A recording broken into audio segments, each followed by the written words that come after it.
नमस्कार, हिंदुस्तान मेल में आप सभी का स्वागत है। मैं हूं पंकज दीक्षित।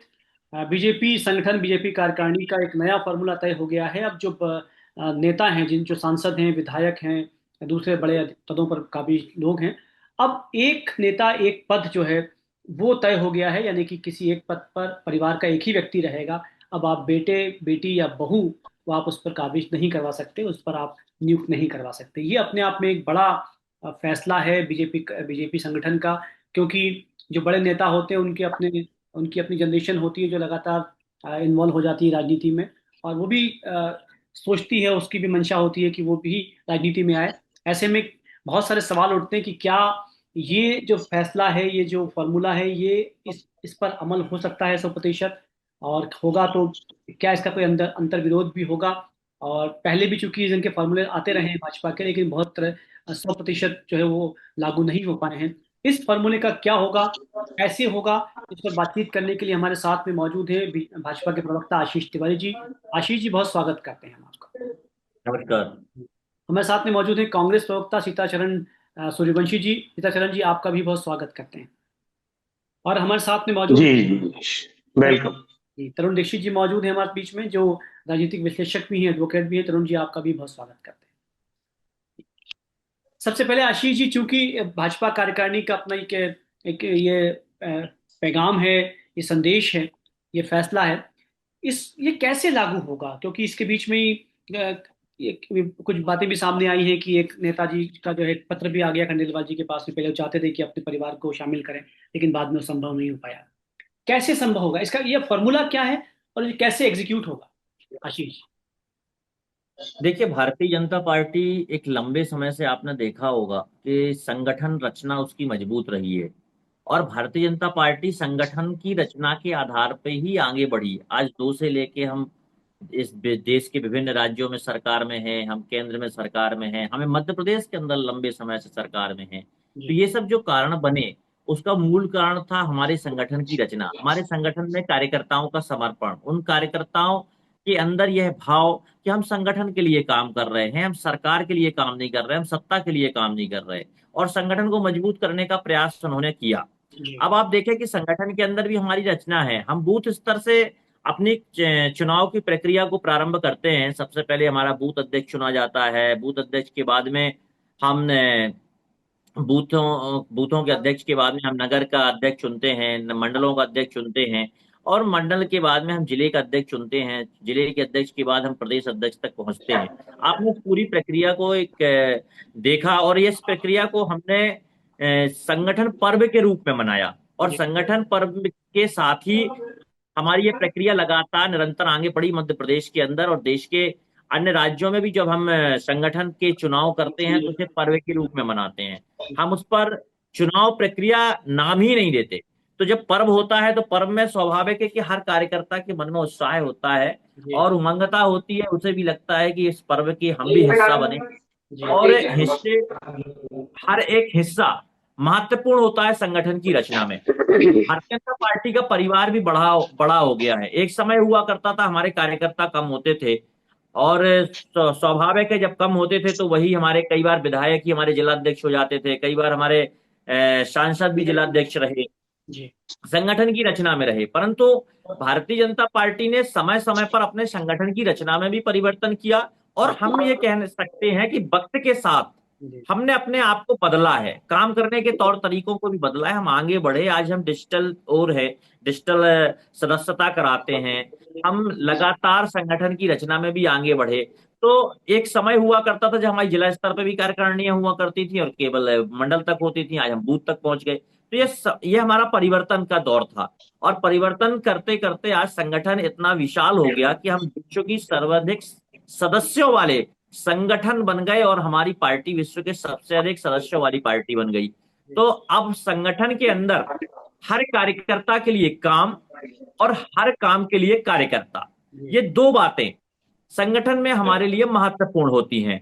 तो हर कार्यकर्ता के लिए काम, तो हमारे यहाँ जो पद होता है वो वास्तव में दायित्व होता है। और जी। उस दायित्व का निर्वहन हमारा कार्यकर्ता करता है। तो एक तो हम जो पद पर हमारा कार्यकर्ता है उसके लिए काम है, वो उसका दायित्व है, कर्तव्य, इसलिए हम दायित्व बोलते हैं। और आपने देखा होगा जब भी हमारे किसी भी राजनेता का उद्बोधन होता है तो उस समय भी आप बताएंगे किस दायित्व का निर्वहन कर रहे हैं। मतलब दायित्व शब्द का ही हम प्रयोग करते हैं और दायित्व को शब्द को ही हम स्वीकार करते हैं। हमारा कार्यकर्ता भी स्वीकार करता है।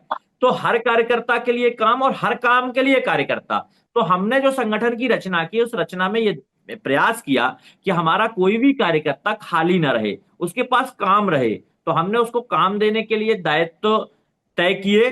और आज जो संगठन में अभी आप देख रहे हैं कि लगातार पिछले 2 से 3 दिन में हमने कई जिलों के जो जिला कार्यकारिणी हैं उनको भी स्वीकृति हुई और उनकी भी घोषणा हुई। तो आज उसमें भी परिवर्तन हुए, दायित्व में परिवर्तन हुए। तो उन जिलों में काम कार्यकर्ताओं को काम मिलना प्रारंभ हो गया। अभी धीरे धीरे आजकल में भी फिर एक दो दो चार जिलों की आएगी। ऐसे निरंतर हम एक 4-5 दिन के अंदर मध्य प्रदेश के सभी जिलों की घोषणा हो जाएगी। तो ये प्रक्रिया चल रही है। पर संगठन और सरकार दोनों के बीच में समन्वय बना रहना चाहिए। हमारा संगठन जो हमारी विचारधारा है उसके लिए काम करे, जो सरकार में है, जो हमारे विचारधारा के साथ सरकार बनी, जिस भाव के साथ हम संगठन से सरकार तक पहुंचे हैं, वो भाव निरंतर रूप से बना रहे। तो इसके लिए भी लगातार हम ये प्रयास कर रहे हैं कि वहां पर भी काम रहे। और आज आप देख रहे हैं कि हर कार्यकर्ता को काम देने के लिए हमने ये तय किया कि संगठन में जो कार्यकर्ता रहेंगे वो अलग होंगे, उनका दायित्व तो संगठन का होगा। जो सरकार में रहेंगे, जो विधायक सांसद हैं, वो सरकार के हिस्से हैं, तो वो सरकार में काम करेंगे। और सबको मिलाकर हम समन्वय के साथ में इस राज्य की सेवा करेंगे, इस देश की सेवा करेंगे। यही भाव मध्य प्रदेश के संगठन को रचने वाले हमारे कुशाभाऊ ठाकरे जी का भी था कि हर कार्यकर्ता के पास में काम होना चाहिए। आज उसी श्रृंखला को आगे बढ़ाने का काम हमारे केंद्र में जेपी नड्डा जी कर रहे हैं। मध्य प्रदेश में पहले बीडी शर्मा जी करते थे, आज खंडेलवाल जी कर रहे हैं। तो ये संगठन की रचना है। आपने एक बात और गौर की होगी, जब हमारे संगठन का प्रदेश अध्यक्ष के निर्वाचन की प्रक्रिया चल रही थी, प्रक्रिया के अंतिम दौर में जब घोषणा हुई, घोषणा होने के पश्चात में जब दायित्व को सौंपा गया, तो आदरणीय बीडी शर्मा जी ने भारतीय जनता पार्टी के ध्वज को खंडेलवाल जी के हाथ में दिया था कि अब इस ध्वज को आगे आपको बढ़ाना है, इस संगठन के काम को आपको बढ़ाना है। तो हमारे यहाँ पद नहीं होता, दायित्व होता है और हम सब समय समय पर जिम्मेदारियों के साथ काम करते हैं। एक उदाहरण और देना चाहता हूं। जी। जब आदरणीय हमारे शिवराज जी मुख्यमंत्री हुआ करते थे, मुख्यमंत्री होने के बाद जब दायित्व में परिवर्तन हुआ और लोगों ने उनसे पूछा कि अब आपको कौन सा दायित्व मिलेगा, आप क्या काम करेंगे, तो उन्होंने कहा संगठन जो तय कर देगा। यदि संगठन कहेगा कि हमें बूथ पर काम करना है, हम बूथ पर काम करेंगे। तो हमारा कोई भी कार्यकर्ता हो, जो मुख्यमंत्री रहा हो, जो मंत्री रहा हो, हर कार्यकर्ता के अंदर केवल एक ही भाव होता है कि हमें दायित्व मिला है, जो दायित्व संगठन देगा उस पर काम करेंगे। यही सवाल मैं कर रहा था आशीष जी, चलिए उसमें करेंगे। सीताचरण जी सामने बैठे हुए। सीताचरण जी, क्या आपको लगता है कि जिस तरह से लागू किया गया है भाजपा में कि एक नेता एक ही पद मिलेगा, परिवार के किसी भी व्यक्ति को कोई पद नहीं मिलेगा, आपको लगता है कि अंतर कलह जैसी स्थिति नहीं होगी? क्योंकि कई बार ऐसा होता है, जो बड़े नेता होते हैं उनकी अपनी महत्वाकांक्षा होती है, उस महत्वाकांक्षा के कारण जो है टकराव होता है। सीताचरण जी। पंकज जी, सबसे पहले मैं आशीष जी के जवाब दूं कि जिस तरीके से आशीष जी ने अपने संगठन और सत्ता का जो बखान किया है वो विपरीत है, सीधा उल्टा है। क्योंकि संगठन में पर्ची से सिस्टम चलता है और संगठन में अभिव्यक्ति की आजादी जी। इनको बीजेपी में नहीं है। और दूसरी बात मैं आपको बताऊं, पद की जहां तक बात जो चल रही है कि एक व्यक्ति एक पद, जी। तो सबसे ज्यादा बीजेपी में एक व्यक्ति अनेक पद। जी। अगर चाहे तो मैं राष्ट्रीय नेतृत्व से लेकर के जिला स्तर से लेकर के प्रदेश स्तर तक गिनती कराऊं कि जो, या आलोक शर्मा से कि उपाध्यक्ष भी हैं, प्रदेश के सांसद भी हैं, आपके रामेश्वर जी भी विधायक भी हैं और उपाध्यक्ष भी हैं, पहले महामंत्री भी रहे हैं। तो जितने जो स्टेट लेवल पर हैं, कि जैसे आकाश विजयवर्गीय हैं, जितने जो लीडर्स हैं उनके सभी बेटे और सभी बेटों के साथ साथ भी एक से लेकर दो दो पद ये सभी हासिल किए हुए हैं। और ये सब दिल्ली के दरबार से उस पर्ची से चलते हैं, चाहे इनके सीएम हो चाहे इनके प्रदेश अध्यक्ष हो। कि दूसरे की मजाल नहीं है कि वो फार्म भर दे, या उसकी मजाल नहीं है कि वो अपनी आवाज को कांग्रेस और बीजेपी में, पंकज जी, इतना ही अंतर है कि कांग्रेस, आप कांग्रेस का देखिए आप, कि जो संगठन सृजन अभियान जिस तरीके से गुजरात से चला जी कि एक व्यक्ति एक पद, तो अब गुजरात से चला तो हरियाणा, हरियाणा से अभी बिहार, और बिहार के बाद अभी मध्य प्रदेश भी हो गया है। तो मध्य प्रदेश में भी देखिए आप कि जो आवाज तो उठती है और वो आवाज करते हैं और आते हैं।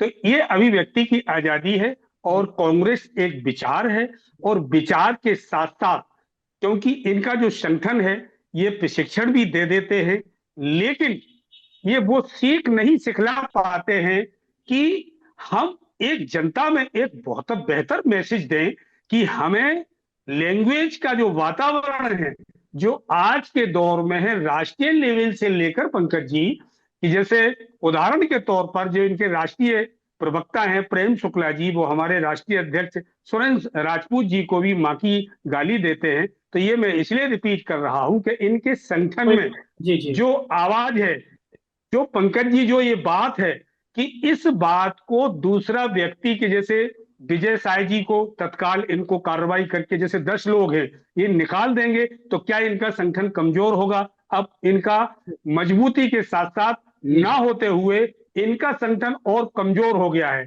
तो अब देखिए, जी जैसे जी, इस पर केंद्रीय गृह मंत्री है, जी जी बोलिए। केंद्रीय गृह मंत्री इनके अमित शाह जी हैं, क्रिकेट उनने कभी खेला नहीं, और जय शाह जी को बीसीसीआई, क्योंकि वर्ल्ड में, अब एशिया में भी उन्होंने महारत हासिल कर ली है। तो ये बहुत गलत है।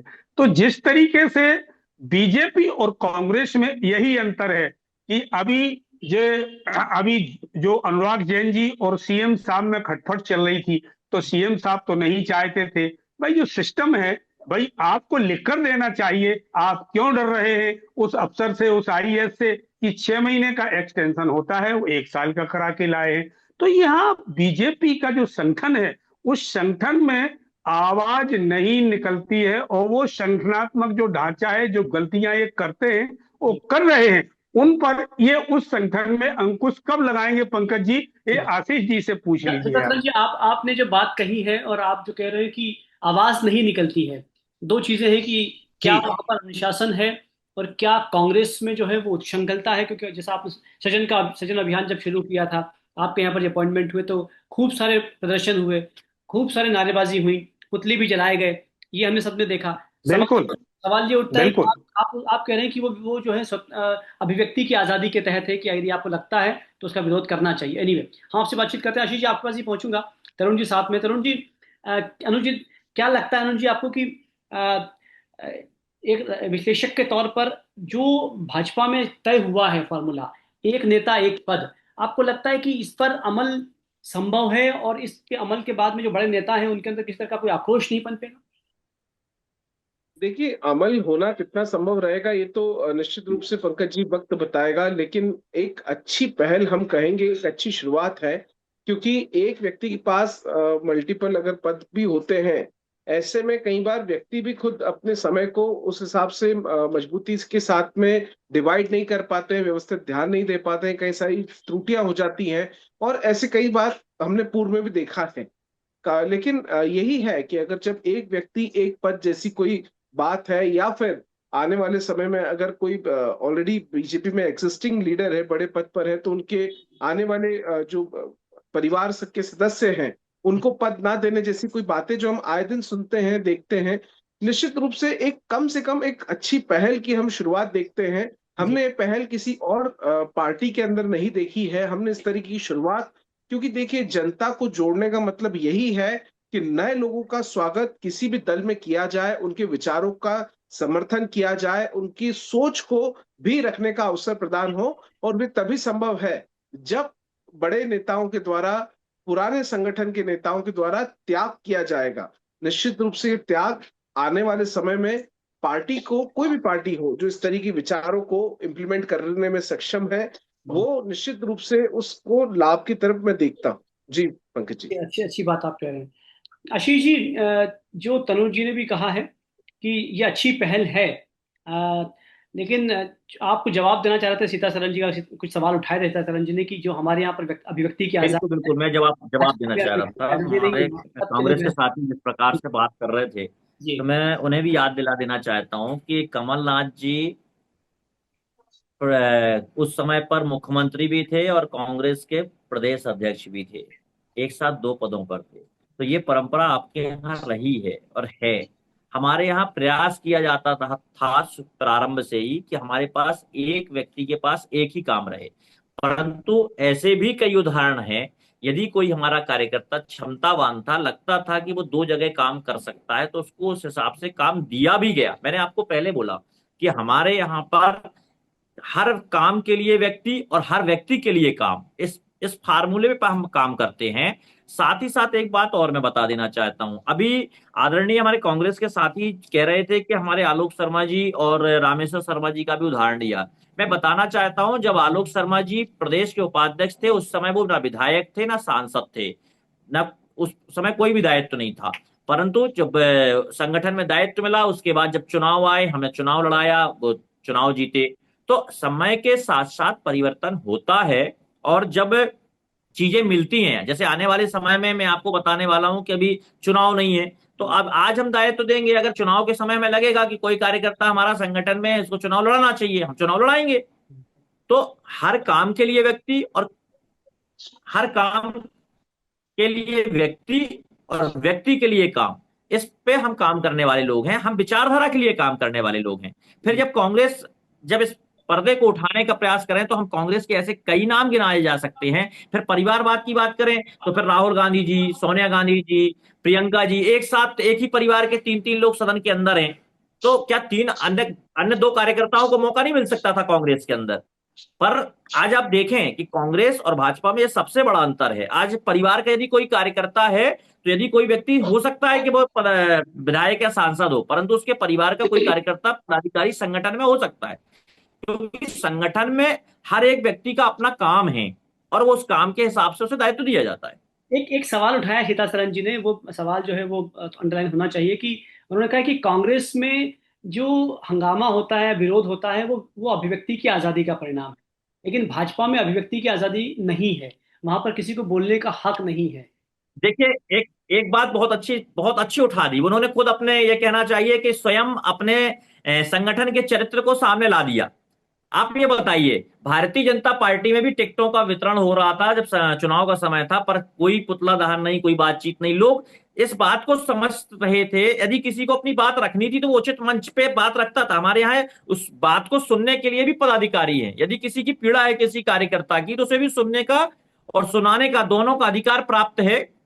हम संगठन में जाते हैं, हमारे प्रदेश के पदाधिकारी उस बात को सुनते हैं और समय रहते उसका किस प्रकार से हम हल कर सकते हैं वो हल किया जाता है। अब कांग्रेस के अंदर की घटनाएं तो मैं आपको याद दिला दूं कि वही व्यक्ति टिकट मांग रहा है, फिर बाद में अगले दिन जब उसको टिकट निरस्त हो जाती है, टिकट नहीं मिलती है, तो वो वही कमलनाथ जी के साथ एक दिन पहले खड़ा है, दूसरे दिन कमलनाथ जी का पुतला जला रहा है, कहीं कांग्रेस का पुतला जला रहा है, कहीं दिग्विजय सिंह जी के कपड़े फाड़ रहा है। कैसी घटनाएं हुई हैं प्रदेश के अंदर पिछले 5 साल के अंदर, आपने देखा होगा। तो ये तो उनका चरित्र है। और हमारे यहाँ यदि संगठन ने तय कर दिया, हमारे संगठन की एक टीम बैठती है, पार्लियामेंट्री बोर्ड है हमारा, वो तय करता है, उसने तय किया कि हम इस बार चुनाव गुजरात से इनको लड़ाएंगे, उत्तर प्रदेश से इनको जिस जिस भी कार्यकर्ता को लड़ाएंगे, वो लड़ता है, जाता है। राज्यसभा के लिए भी आपने देखे कि नाम जो निकल के आते हैं, बहुत सारे नाम मध्य प्रदेश के अंदर ऐसे हैं जिनको लग नहीं रहा था कि वो शायद कभी सदन तक पहुंचेंगे, पर उन छोटे कार्यकर्ताओं को भी मौका मिला और उन कार्यकर्ताओं के अंदर जो क्षमता थी, उस क्षमता का विकास हुआ और संगठन ने उसका लाभ लिया। तो संगठन के अंदर जो एक ही भाव है कि हमारे कार्यकर्ता के अंदर जो गुणवत्ता है, वो गुणवत्ता निकल के आनी चाहिए, जनता के बीच में हमें काम करना है और अपनी विचारधारा के साथ काम करना है। चलिए सीतासरन जी, बहुत संक्षेप में अगर हम बात करें तो आशीष जी का कहना है कि भाजपा में डिसिप्लिन है और कांग्रेस में नहीं है। देखिए, आशीष जी ने जिस तरीके के डिसिप्लिन जो कहा है कि संगठन, वो उन सत्ताधारी बीजेपी के वो रसूखदार जो जनता में ये सूफिया जी के खिलाफ, सुप्रीम कोर्ट के खिलाफ जो गालियां दी हैं और इलेक्शन कमीशन ऑफ इंडिया के खिलाफ निशिकांत दुबे जी से लेकर के और मध्य प्रदेश के जितने मिनिस्टर और एमएलए हैं, नरेंद्र प्रजापति हैं, और आपके अमित शाह जी हैं, फग्गन सिंह कुलस्ते हैं, जगदीश देवड़ा जी हैं, इन पर ये कार्रवाई तो करते नहीं है। तो क्या इनका जो संगठन है, संगठन बहुत सुचारू रूप से, आशीष जी ने बड़ी बड़ी मीठी मीठी चुपड़ी बातें कह दी, लेकिन उस जनता में, देखिए, हमारे एक प्रदेश बात की आपको जनता में, समझनी पड़ेगी, हमारे यहाँ कोई भी घटना होती है उसके पश्चात उस संज्ञान में लिया जाता है। मैं आपको याद दिलाना चाहता हूँ, पिछले दिनों भिंड में एक घटना हुई, हमारे संगठन ने उस विषय को संज्ञान में लिया, हमारे विधायक को बुलाया, उनके साथ बातचीत की, घटना की सारी जानकारियां ली। आशीष जी तो आज सुन हमारे लीजिए, अंदर हम सुनते नहीं नहीं, आप जो बात बोल रहे हैं वो सुन आधार की लीजिए, बात बोल आपने रहे हैं। मैं तो संज्ञान में बहुत लिया है स्पष्ट रूप से कह रहा हूं ना कि आप तो उदाहरण बिल्कुल देखिए, आप गलत है। उदाहरण दीजिए ना कोई ऐसा। आपने, मैं उदाहरण दे रहा हूं आपको, चिंतामण मालवीय जी ने जिस तरीके से किसानों के हित में बात की थी, उनको शोकाज नोटिस दे दिया गया था। बीजेपी में जो जनहित की बात करता है, किसान हित की बात करता है, बेकार बेरोजगार की और स्वस्थ की बात करता है, रीति पाठक जी ने जिस तरीके से जो बात की थी, और वहां के मऊगंज के विधायक जी ने जो बात की थी, तो इन पर किसी भी प्रकार का कोई भी अंकुश नहीं लगा।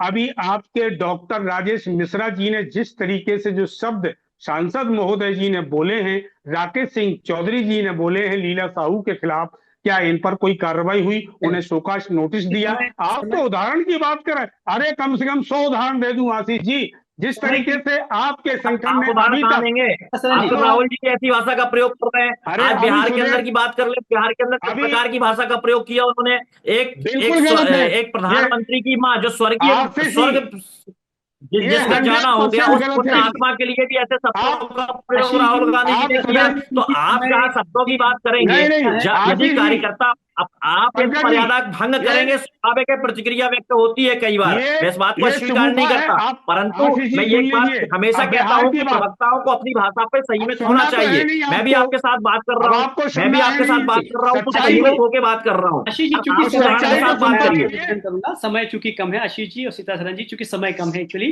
बहुत संक्षेप में सीता सरन जी कुछ बोलना चाह रहे हैं, बहुत संक्षेप में बोलिएगा प्लीज, सीता सरन जी। बिहार का मैं एक संक्षेप की बात कहना चाहती हूँ कि पुलिस ने वीडियो दिया है जब वो सभा समाप्त हो गई है, और वो बीजेपी का अल्पसंख्यक का रिजवी जो था, जिसने, और उसको जेल भी हो गई है। इसमें किसी भी प्रकार का कांग्रेस का हो, आरजेडी का, किसी भी प्रकार का कोई वो नहीं है। और जिस तरीके से बीजेपी के संगठन में कोई अभी सुदेश राय जी ने मां की गाली दी है, क्या उन पर कोई चलिए, कार्रवाई की एक है? अलग अलग ये विषय हो जिस जाएगा, तरीके से, बात करेंगे।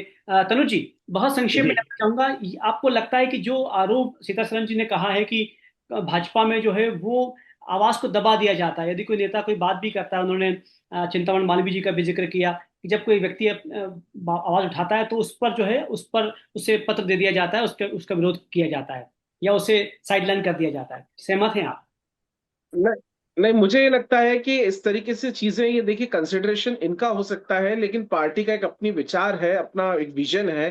खास करके अगर हम बात करें तो जिस तरीके से प्रदेश के नए मुखिया हेमंत खंडेलवाल जी, जो सिर्फ फॉर्मूलों पे बात नहीं कर रहे हैं बल्कि इम्प्लीमेंट भी कर रहे हैं, लोगों तक वो अप्रोच रखना चाह रहे हैं। और निश्चित रूप से देखिए, जब कभी भी मुखिया बदलते हैं तो उनसे कहीं उम्मीदें, कहीं कयास लगाए जाते हैं, और उसमें सार्थक रूप से उनका प्रतिक्रिया भी देखी जाती है। रही बात जिस तरीके की एक दूसरे पे भी बीजेपी और कांग्रेस के प्रवक्ता आरोप प्रत्यारोप कर रहे हैं, तो मुझे लगता है कि जब सामाजिक जीवन में जो भी व्यक्ति होता है, उसको शब्दों की मर्यादा, चाहे वो कोई भी दल का नेता हो, वो मंचों पर और समाज में रखनी चाहिए, और यही एक अच्छे नेता की पहचान भी है। जी। बहुत अच्छी बात है, और महत्वपूर्ण बात यह है कि एक एक नेता एक पद का जो फॉर्मूला है वो ज्यादा से ज्यादा लोग लोकतंत्र में आए और प्रजातंत्र में आए, वहां पर काम करें, यही उद्देश्य होना चाहिए। लेकिन ये फॉर्मूला कितना सटीक बैठता है और कितना अमल होता है, इस पर निश्चित रूप से वक्त का हमें इंतजार करना पड़ेगा। बहुत सारा धन्यवाद आशीष जी, सीतारन जी और तनु जी, इनसे बातचीत करने के लिए। आप देखते रहिए हिंदुस्तान में। नमस्कार।